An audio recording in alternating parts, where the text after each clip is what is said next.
Good morning. Welcome to A Crow in Her Garden.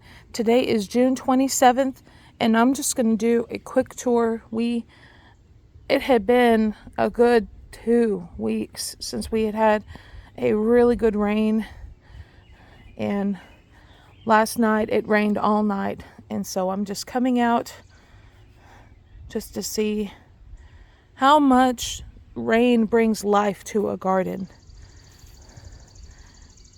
I've been staying on top of watering everything pretty well. I water really deep, twice a week. The more shallow things, sometimes I water a little bit more often, but there's just something about a rain that really makes a garden come alive. These are my Cherokee purple tomatoes right here in this one. They've got some fruit set. A little bit down there at the bottom. Whoa, that is what's called a fasciated blossom. So that tomato is going to be cat-faced. I'll see what it looks like. I'll see how it does.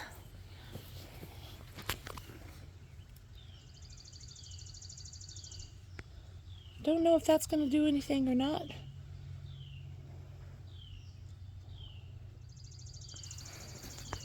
It's been so hot, and tomatoes, even though they are a summer crop, they actually do not like it getting above 95 degrees. There's some fruit. These are my dad's sunset tomatoes. Super excited. They're looking really good. And basil, Momolo basil tucked in on either side. I actually need to come and prune that. Swinging around here, these are my jalapeno peppers, and they've got some jalapenos on them. I'm real excited. My favorite thing to do with jalapenos is making cowboy candy. Cinnamon basil right here. And my dill, this is my dill, oh my goodness.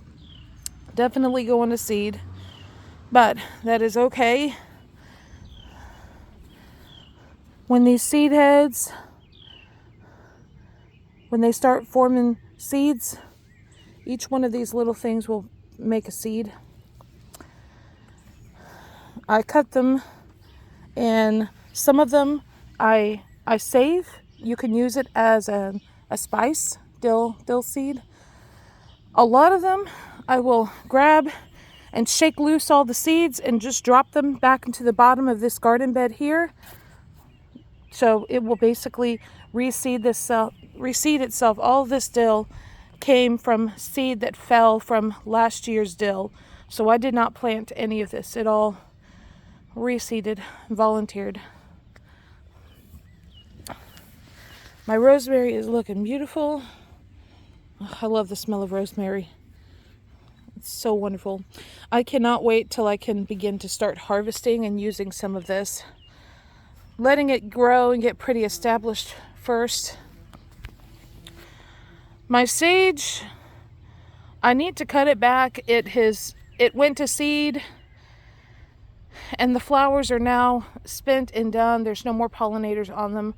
I always like to let it flower because it brings the pollinators and it gives them something to eat because it usually will start flowering in the spring. So, but now at this point, I can cut it back and it will come back and send out new growth. Here is my empty potato bed. I harvested quite a bit of potatoes from this bed. Was really, really excited. Swinging around this way. These are all of my carbon tomatoes, and I am so excited about how much fruit set there is on these. All over. Lots of tomatoes. More Momolo basil. This is the basil that I use mostly when I'm making pesto or Italian dishes. Over here we got some more carbon tomatoes. Not quite as much fruit set on these ones, but still some.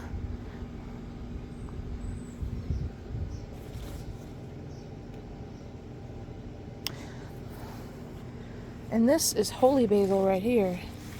And let me tell you, I got to make some tea with the holy basil just a couple days ago. And oh, it is so good. It is absolutely delicious. So if you ever have the opportunity to grow holy basil, oh, dadgum.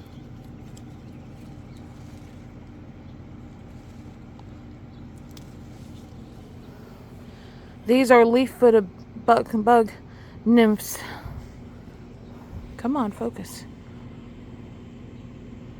These are definitely a foe. Don't be eating my basil. You just pick the tops off of them. You can use this even after it has flowered. This is a basil that you can use after it's flowered. And you just get a pot, put about 4 cups of water in it, and throw a good handful of the basil after your water is boiled. Throw it in the pot, let it steep for about 20 minutes. Then you just strain it off, and you can add whatever kind of sweetener, honey, stevia, a little bit of sugar. It's very, very good and very good for you. Now, this is going to be a before, and I'm going to do an after, because this baby is about to get pruned back a lot. I have let it get way too out of control. These are spoon tomatoes. So much growth. And here, the cucamelons. They're looking good. They're growing. They're reaching the trellis. Cannot wait till they start to take off. I heard that this is a variety of cucumber that actually likes the heat. Well, we've certainly been having a lot of hot temperatures. One other thing I wanted to mention to you is if you're growing tomatoes and it is very, very hot, like above 95 degrees, you may notice that your tomatoes, when they get flowers on them, that they will just fall off. And that is a very common thing for tomatoes to do that when it's very hot, because they're just trying to survive, so they will drop their flowers. But once the temperatures start cooling off again, whatever flowers, they'll set fruit and they'll grow.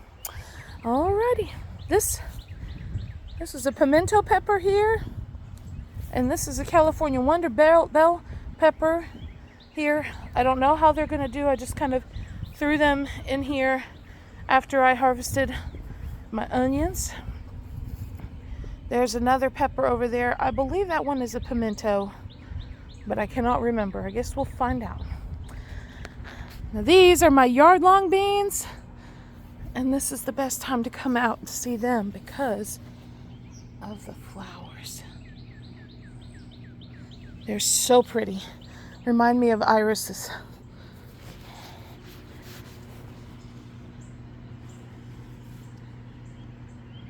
They're just gorgeous. And once they flower,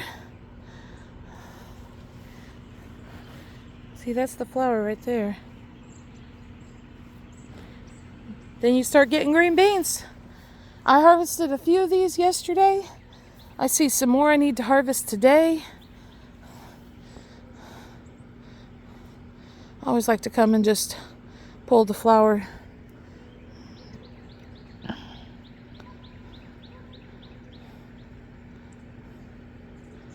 Pull the flower buds off of them.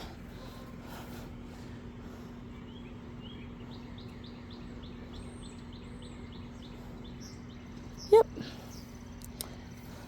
So they'll open up, they'll get pollinated, and then they'll close up, and then they will start producing that green bean. And it's crazy how quickly they grow. They go from being this to, in a matter of a week, they look like that. And what has been eating you? Maybe a bird or something. That one is ready to pick. These yard-long beans, you want to pick them when they're kind of young. Once the pods get really about as thick as a pencil like this is the best time to pick them. If you let them get too big, the seeds inside get really big and the pods become a little fibrous and they're not as good to eat. Coming around over here, this is my orange Jing okra. Now, something came and munched all the leaves off of the stems. I'm not sure what it was, but so far it looks like they have not come back. And I'm hoping that it stays that way because I really want my okra to survive, not get eaten up by it's probably deer. And this is the lowest thing, furthest away from the house, you know. So, but I have already picked a handful of okra off of these plants. I see another one that is time to be picked right there. So yay! Now here's the most exciting, one of my favorite things here. Because yesterday I saw this cucumber. And today, this is the day. It's ready to be picked. Yay! First cucumber harvest. So exciting. And I am seeing these plants are just loaded with more baby cucumbers. So I'm really hoping that out of these 2 plants that survived and made it through, that I get enough cucumbers so that I can make some pickles.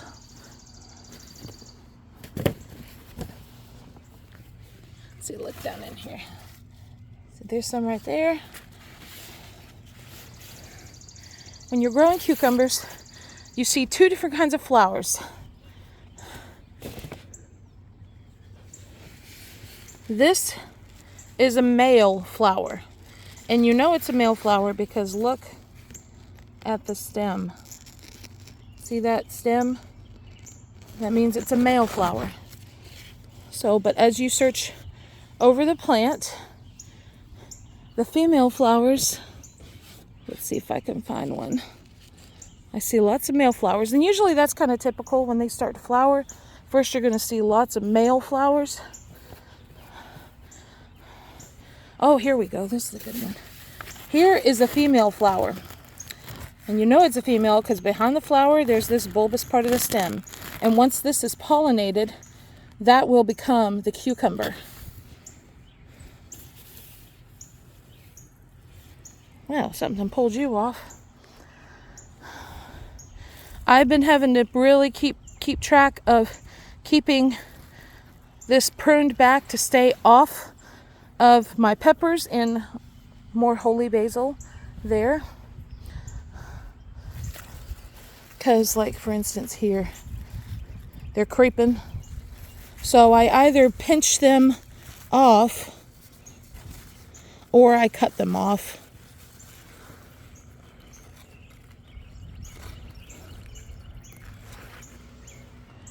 So that they stay on the trellis and they don't take over all of my banana peppers. Which, check that out. Look at all of them. I've picked quite a few off of these already.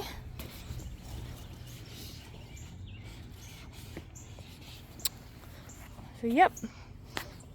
And more holy basil there. These are my determinate Roma tomatoes in here. They have some fruit set on them. They're really quite crowded. I'm hoping these do okay. This is the first time I've planted them here.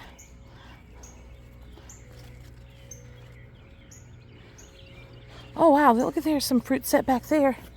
Let's see if I can get a picture.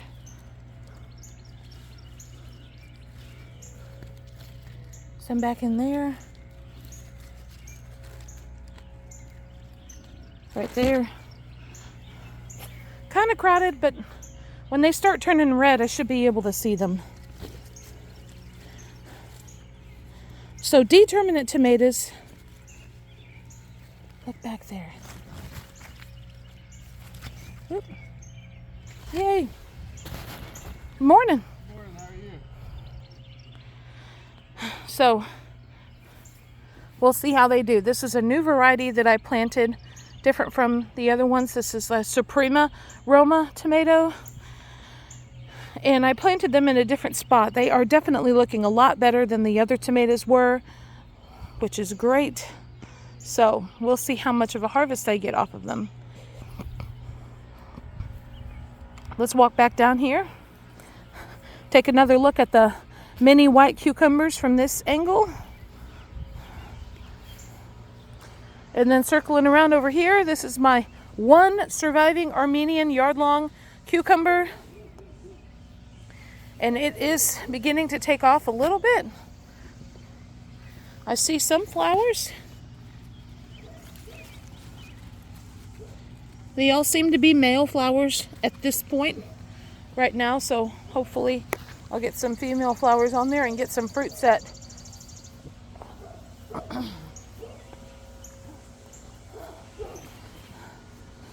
This is another angle at my sage and dill. And then down here is the thyme.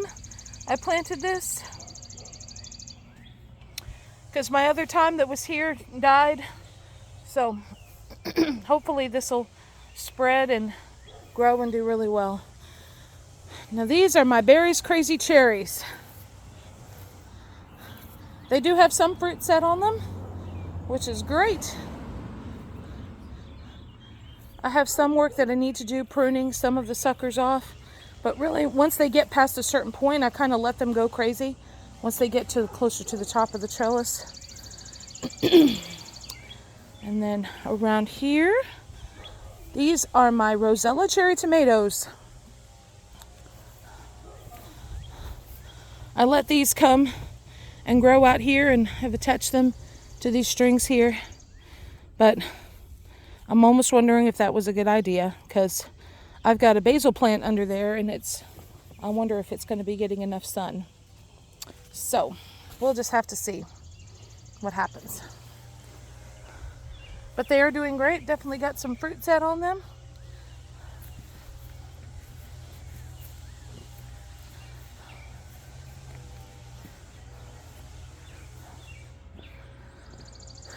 This is lemon basil. This is another basil that makes really amazing tea, almost kind of like a lemonade. And then I've got some California Wonder bell peppers here and more pimento peppers there. Well, my friends, that was my entire garden. Thank you so much for following along with me. I hope you have a wonderful day.